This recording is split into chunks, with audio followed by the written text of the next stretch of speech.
Back a few years ago, California was the site of horrendous, deadly wildfires. It is in the best of years, but it was particularly bad back in 2017, 2018. And as a result, one of the power companies, Pacific Gas and Electric, had a massive fine levied against them. At least up until recently, because California regulators just yesterday suspended a $200 million fine against Pacific Gas and Electric as punishment for the utility's neglect of electrical equipment that ignited a series of deadly wildfires. It had been blamed for the 15 different wildfires that killed more than 100 people and destroyed more than 25,000 homes and other buildings over a 2-year period. So there are still some fines that it will face, but $200 million being erased is certainly nice. It's a good deal if you can get it. Yeah, I understand suspending certain aspects of a penalty if the implementation of that penalty would harm more people in the long run. I just don't think that's the case here. I think yes, they can. I mean, yeah, they should rework whatever, restructure whatever. They're in a bankruptcy currently that we're trying to get them out on the other side of to be a cleaner, more responsible company that takes its obligation to have functioning, safe infrastructure more seriously. I would just hope that in this time, we're also looking at the incomes of their CEOs. Mm-hmm. And another aspect of this is we are going into there's people on these councils who are I don't know who they're listening to. If they're listening to PG&E say, actually, it would be a lot easier if we didn't pay this fine because you want electricity, don't you?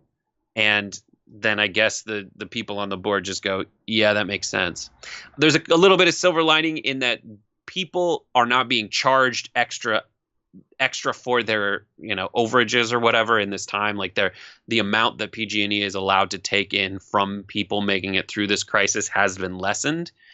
But we also need to look to something else that's happened where like banks have intercepted the stimulus fund or the aid funds from people who are overdrawn. So on the one hand, if you go to PG&E and say, we understand things are hard, so we're not going to go as hard on you right now. But then you go to the actual people whose money is being taken by PG&E eventually to pay those bills, and you're intercepting it in the meantime. Yeah. That's a double standard. Exactly.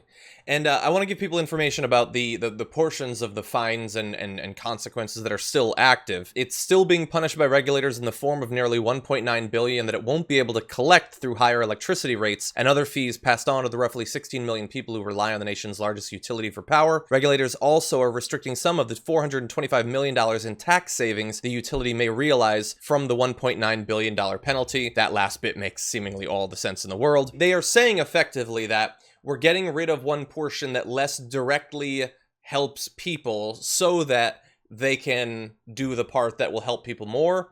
I guess if it ends up being right, then good.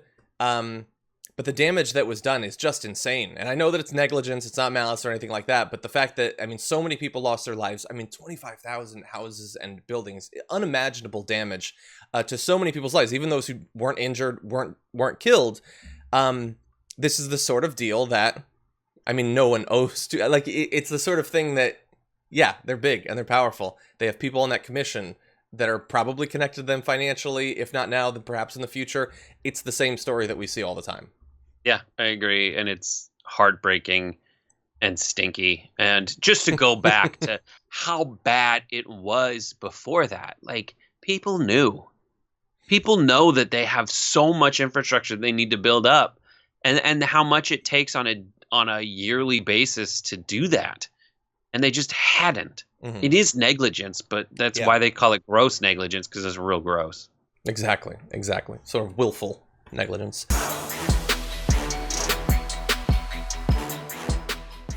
Check out the Damage Report podcast each day, wherever you get your podcasts, whether Pocket Casts or Stitcher or iTunes. You can join me as I give you the news and stories you want, with a range of co-hosts and interview guests jumping in on the fun each day. Again, that's the Damage Report, wherever you get your podcasts. And if you get them at iTunes, don't forget to rate and review. Sometimes I'll read them live on the show.